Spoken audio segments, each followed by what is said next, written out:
Industri kelapa sawit yang merupakan bagian integral dari ekonomi global sekaligus berperan penting dalam perekonomian nasional telah berhasil berkontribusi dalam penciptaan lapangan kerja produktif dan kesempatan kerja, ketahanan pangan, ketahanan energi, serta penyediaan barang-barang konsumsi.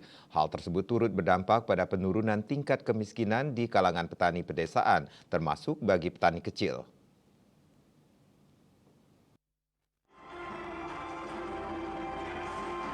Hal itu disampaikan Menteri Koordinator Bidang Perekonomian Airlangga Hartarto di sela pembukaan IPOC 2023 di Nusa Dua Bali. Populasi dunia diperkirakan akan mencapai 9,8 miliar jiwa pada tahun 2050. Dunia akan memerlukan tambahan 200 juta ton produksi minyak nabati pada saat tersebut.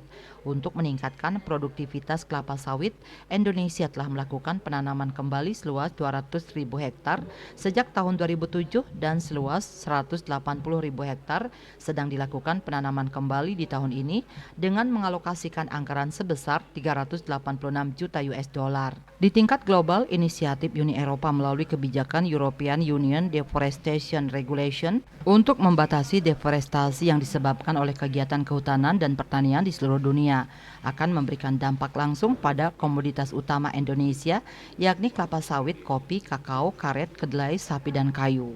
The Council of Palm Oil Producing Countries (CPOPC) juga telah menjalin komunikasi intensif dengan Komisi Uni Eropa untuk mengatasi tekanan tersebut dan telah menghasilkan 6 tim kerja termasuk inklusivitas petani kecil, skema sertifikasi yang relevan, ketertelusuran data ilmiah mengenai deforestasi dan degradasi hutan, serta perlindungan data privasi.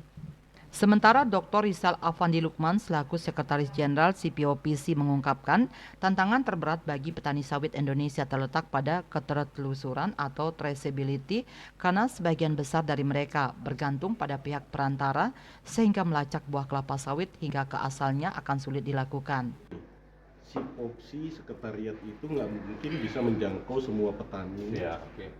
Sehingga kita perlu bersama dengan Apkasindo, perlu dengan GAPKI untuk menjelaskan kepada industri supaya mereka mempunyai pemahaman yang tadi, yang detail, tidak usah terlalu berlebihan. Tetap kita harus lakukan secara terukur. Kita mengembangkan sertifikasi ISPO, percepat harus kita percepat. Yang jadi persoalan dari pihak Komisi Uni Eropa, mereka nggak punya banyak tim, nggak punya banyak anggota.